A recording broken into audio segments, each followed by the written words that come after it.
¿Alguna vez has sentido que la santidad tiene un olor específico? Huele a incienso rancio, a madera pulida por miles de rodillas arrepentidas y a cera derretida.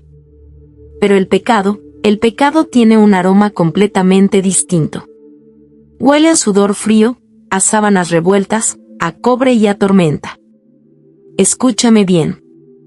Lo que voy a contarte esta noche no es una leyenda urbana ni un cuento para asustar a los niños antes de dormir. Es una confesión. Mi propia confesión. Y si decides cerrar esto y huir después de los primeros minutos, no te culpo. La verdad tiene la mala costumbre de manchar a quien la escucha. Todos en el aislado y brumoso pueblo de San Cipriano pensaban que el padre Elías era un santo, un hombre tocado directamente por la mano de Dios. Yo también lo creía. Hasta que una noche de noviembre, el crujir de la madera sobre el techo de la sacristía me reveló el sonido de la condena. Este es el secreto oculto del sacerdote en el ático. Capítulo 1. El pastor de ojos oscuros. San Cipriano era uno de esos pueblos olvidados por los mapas, donde la lluvia parece perpetua y la moralidad es dictada por las campanas de la iglesia de Nuestra Señora de los Lamentos. Yo me llamo Isabella. Tenía 23 años, era la organista de la parroquia y la encargada de mantener la sacristía inmaculada. Mi vida era un ciclo monótono de partituras, rosarios y silencio. Hasta que llegó él. El padre Elías no era como los viejos sacerdotes de vientre abultado y voz temblorosa que solían enviarnos. Tenía 30 y pocos años. Era alto, de hombros anchos que la sotana negra apenas lograba disimular, y poseía una mandíbula tan afilada que parecía esculpida en mármol. Pero lo que realmente te atrapaba eran sus ojos, oscuros, profundos, como dos pozos sin fondo en los que podías ahogarte si lo mirabas demasiado tiempo. Su presencia en el altar era magnética, casi depredadora. Cuando hablaba de la salvación, su voz grave hacía vibrar los bancos de madera de roble. Cuando hablaba del pecado, las mujeres del pueblo bajaban la mirada, ruborizadas, sintiendo un calor inapropiado que subía por sus cuellos. Yo no era la excepción. Había una tensión palpable, espesa y sofocante cada vez que estábamos solos en la iglesia. Recuerdo la primera vez que me dio la comunión. Sus dedos, ásperos y calientes, rozaron intencionalmente mi labio inferior al depositar la hostia. Un escalofrío eléctrico me recorrió la espina dorsal, un fuego profano que me obligó a cerrar los ojos. El cuerpo de Cristo, susurró, pero en su tono ronco, aquello sonó como una invitación a la perdición. Me volví adicta al confesionario. Inventaba pecados menores, pensamientos impuros ficticios, solo para arrodillarme en la oscuridad de la caja de madera, separada de él apenas por una celosía. Sentía su respiración pesada al otro lado, olía su loción mezclada con el aroma a mirra. La carne es débil, hija mía, me dijo una tarde, y juraría que escuché cómo tragaba saliva. Pero la tentación no es el pecado. El pecado es sucumbir a ella. Y, sin embargo, yo sabía que él guardaba algo. Una sombra que se cernía sobre la casa parroquial, una estructura gótica adosada a la iglesia. Más específicamente, en el ático. Una habitación cuya única ventana, un ojo de buey en lo más alto del tejado, siempre permanecía cerrada. Capítulo 2. La tentación y el silencio roto. Las murmuraciones en el pueblo decían que el padre Elías era una seta. Que pasaba las noches en vela, rezando por nuestras almas, mortificando su cuerpo. Las luces del ático parpadeaban a las 3 de la madrugada, la conocida hora del diablo. Pero a mí, algo no me encajaba. La devoción absoluta no te deja con esa mirada de hambre insaciable. Una noche de viernes, una tormenta feroz azotó San Cipriano. El cielo parecía rasgarse en pedazos con cada relámpago, y la lluvia golpeaba los vitrales de la iglesia como si cientos de almas en pena quisieran entrar. Me había quedado hasta tarde lustrando los candelabros del altar mayor. El viento soplaba tan fuerte que las gruesas puertas de roble de la entrada se habían atascado por la humedad. Estaba atrapada. Decidí buscar refugio en la casa parroquial para pedirle al padre Elías las llaves del portón trasero. Crucé el pasillo oscuro, iluminado solo por los fogonazos de los relámpagos. La casa estaba en silencio, un silencio pesado, casi vivo. Fue entonces cuando lo escuché. Venía desde arriba. Desde el ático. No era el murmullo de un rosario. Tampoco eran letanías en latín. Eran jadeos. Me quedé petrificada al pie de la escalera de caracol. Mi corazón comenzó a martillar contra mis costillas con tanta fuerza que temí que el sonido me delatara. Eran respiraciones profundas, roncas, cargadas de una agonía que se mezclaba peligrosamente con el placer. Un sonido rítmico, húmedo, carne golpeando contra carne. Un calor repentino invadió mi cuerpo, húmedo por la lluvia. El miedo y una curiosidad enfermiza, oscura y profundamente excitante, comenzaron a librar una batalla en mi mente. El sacerdote perfecto, el hombre que nos hablaba de la pureza divina, ¿estaba escondiendo a una mujer allí arriba? ¿Una amante secreta? Los celos, tóxicos y afilados como el cristal roto, superaron al terror. Puse mi pie descalzo sobre el primer escalón de madera. Crujió. Me detuve, aguantando la respiración. El sonido arriba no cesó. De hecho, se intensificó. Ahora, mezclado con los jadeos de Elías, escuché otra cosa. Una voz femenina, sí, pero no humana.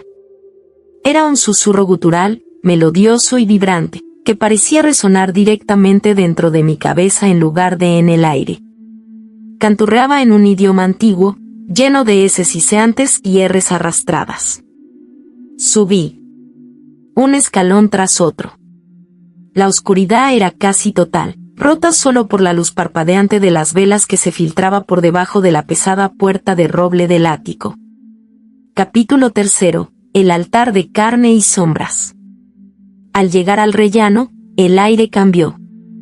Se volvió denso, sofocante, cargado de una mezcla embriagadora de incienso dulce, sudor masculino y el metálico olor de la sangre fresca. Mi mano temblaba violentamente cuando me acerqué a la puerta. No estaba cerrada del todo, había una rendija de apenas un par de centímetros. Me acerqué, cerré un ojo y pegué el rostro a la madera fría. Lo que vi a través de esa grieta destruyó mi fe, mi cordura y mi inocencia en un solo segundo. El ático no era una habitación de almacenamiento. Era un templo blasfemo. El suelo estaba cubierto de gruesas alfombras persas de color rojo sangre. Docenas de velas negras y carmesí ardían en candelabros de hierro forjado, proyectando sombras monstruosas en las paredes abovedadas. En el centro de la habitación no había un altar de mármol, sino una cama enorme, flanqueada por pesadas cadenas. Y allí estaba él. El padre Elías. Estaba de espaldas a la puerta, completamente desnudo de cintura para arriba. Su piel pálida brillaba por el sudor a la luz de las velas, y pude ver que su espalda estaba surcada por profundas y recientes cicatrices de latigazos. Las heridas aún supuraban gotas de sangre fresca que descendían por su espina dorsal. Pero no estaba sufriendo. Sus músculos se tensaban con cada embestida rítmica que daba. Estaba arrodillado, inclinado sobre algo o alguien. Cuando Elías cambió de posición, echando la cabeza hacia atrás en un éxtasis silencioso, pude ver a la criatura que yacía debajo de él. No era una mujer. O al menos, no una mortal. Era un ser de una belleza tan antinatural y profana que me dolieron los ojos al mirarla. Su piel era grisácea, casi translúcida, como el cuarzo iluminado desde dentro. Tenía el cabello del color del carbón húmedo, esparcido sobre las almohadas como tentáculos vivos. Sus piernas, largas y esculturales, rodeaban la cintura del sacerdote, atrayéndolo hacia ella con una fuerza sobrenatural. pero lo más aterrador eran sus ojos y su boca. Sus ojos eran esferas completamente negras, vacías, como el abismo del infierno mismo. Y su boca, abierta en una sonrisa lujuriosa, revelaba filas de dientes afilados como agujas. Las uñas de la criatura, largas garras de obsidiana, se hundían en la espalda herida de Elías, arañando sus cicatrices, mezclando dolor y placer extremo en un ritual profano. Mas, siseó la criatura, y su voz hizo que mis rodillas temblaran. Dame tu castidad, sacerdote. Aliméntame con tu luz reprimida. Elías gruñó, un sonido animal que nunca imaginé que pudiera salir de su garganta. Se inclinó y besó a la criatura, mezclando su respiración con la de ella. Era un acto de dominación y sumisión a la vez. Él estaba canalizando todo su deseo reprimido, toda la energía de sus votos célibes, utilizándolos como un arma o un sacrificio. De repente, lo entendí. La doctrina oculta. Elías no era un pecador común, era un exorcista de las sombras que había cruzado la línea. Creía que al entregar su propia lujuria, su propio cuerpo, a este demonio incubo o súcubo, la mantenía saciada, prisionera en el ático, evitando que devorara las almas del pueblo. Él se estaba inmolando en el fuego del infierno para que nosotros pudiéramos caminar en la luz. Era el mártir más retorcido, sexy y oscuro que la religión pudiera concebir. Capítulo 4. La comunión impía. La impresión fue demasiado grande. Di un paso atrás, mareada, con náuseas y a la vez con un fuego ardiente entre mis muslos que me llenaba de vergüenza. Mi pie desnudo resbaló. Chocó contra un pequeño mueble en el rellano, tirando un crucifijo de bronce al suelo. El sonido metálico resonó como un disparo en la casa silenciosa. Dentro del ático, los jadeos se detuvieron de golpe. El silencio cayó como una guillotina. Contuve la respiración, rezando a un Dios en el que de repente ya no estaba segura de creer. Esperé, congelada, esperando que asumieran que había sido el viento. Pero entonces, la puerta de roble se abrió de golpe, chirriando sobre sus goznes oxidados. El padre Elías estaba en el umbral. Llevaba los pantalones negros de su sotana a medio abrochar. Su pecho estaba empapado en sudor y sangre, subiendo y bajando con violencia. Cuando sus ojos oscuros, ahora dilatados y salvajes, se clavaron en mí, sentí que mi alma abandonaba mi cuerpo. No había santidad en él en ese momento. Solo un depredador que había sido interrumpido. Isabella, su voz fue un trueno bajo y peligroso. Retrocedí, tropezando con la barandilla de la escalera. Padre, lo siento, yo no, balbuceé, sintiendo que las lágrimas calientes inundaban mi rostro. Quería correr. Dios sabe que mi mente gritaba huye, pero mis piernas no respondían. Estaba paralizada por el terror, pero también por una atracción abrumadora hacia esa oscuridad cruda y sin filtros que emanaba de él. Detrás de Elías, la criatura demoníaca se incorporó lentamente en la cama de sombras. Sus ojos negros se fijaron en mí a través de la penumbra. Una sonrisa depredadora curvó sus labios ensangrentados. «Oh, Elías», ronroneó el demonio, su voz acariciando mi mente como terciopelo venenoso. «Has traído un corderito a nuestro matadero. Qué joven, qué pura». Puedo oler el deseo palpitando debajo de su piel aterrorizada. Esperé que Elías me gritara, que me ordenara salir, que me amenazara con la excomunión o incluso con la muerte para proteger su secreto. Pero no lo hizo. Caminó lentamente hacia mí, como un lobo acorralando a su presa. Su calor corporal irradiaba, mezclándose con el aire helado del pasillo. Se detuvo a centímetros de mí. Extendió una mano temblorosa, manchada con su propia sangre, y acarició mi mejilla. El contacto quemaba. El rebaño necesita un pastor inmaculado a la luz del día, Isabella, susurró, su aliento rozando mis labios, oliendo a azufre y vino. Y para que esa luz exista, alguien debe consumir y controlar toda la oscuridad durante la noche. Alguien debe alimentar a la bestia con los pecados que ustedes, los puros, no se atreven a cometer. Sus pulgares frotaron mis lágrimas. El contacto me hizo soltar un pequeño jadeo. Él sonrió, una sonrisa torcida, rota y peligrosamente seductora. Has mirado a través de la cerradura, pequeña Isabella. Has probado el fruto prohibido solo con los ojos, y veo como tu cuerpo tiembla por ello. Has sido una buena chica toda tu vida. ¿Acaso no estás cansada de fingir?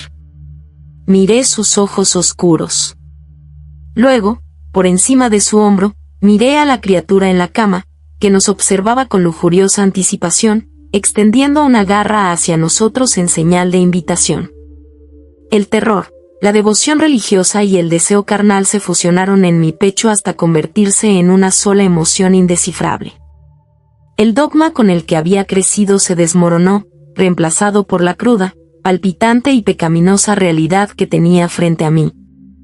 ¿Qué vas a hacerme?, susurré, mi voz apenas un soplo de aire. El padre Elías se inclinó, rozando sus labios contra mi cuello, enviando oleadas de electricidad pecaminosa por todo mi ser. Voy a bautizarte en la verdadera fe, murmuró contra mi piel. Ven. Ella nos está esperando. Extendió su mano hacia mí. La mano de un santo corrompido. La mano que sostenía el cuerpo de Cristo cada domingo. Y yo, que toda mi vida había cantado a los ángeles, tomé esa mano manchada de sangre, y dejé que me arrastrara hacia el infierno.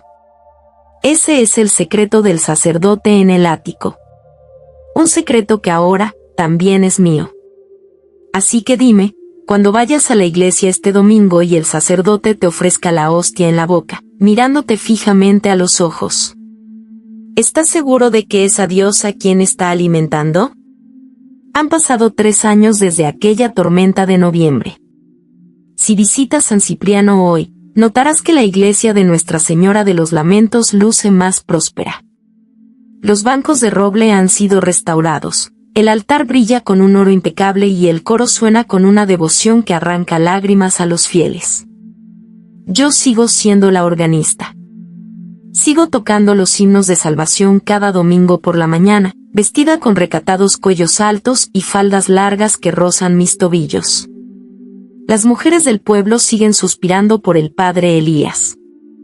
Él les sonríe desde el púlpito con esa misma mirada oscura e insondable, predicando sobre la pureza, el sacrificio y la resistencia ante las tentaciones del diablo. Su voz sigue haciendo vibrar la madera y los corazones de los incautos. Pero yo ya no lo miro desde el coro con la inocencia de una cordera descarriada.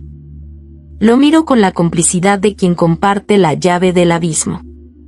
Porque cuando el sol se pone, cuando las puertas de roble se cierran con doble llave y el pueblo se sume en el sueño de los justos, yo subo la escalera de caracol. Ya no hay terror en mis pasos, solo una anticipación que me quema la sangre. En el ático, entre las gruesas alfombras rojas y el humo del incienso, no solo alimentamos a la oscuridad. Nos convertimos en ella. La criatura nos enseñó que la línea entre el pecado y el éxtasis sagrado es solo una ilusión inventada por hombres asustados. Y así, noche tras noche, el sacerdote y yo celebramos nuestro propio culto. Un altar de carne, cadenas y sombras, donde la redención solo se alcanza cayendo en la más profunda, seductora y dulce de las condenas.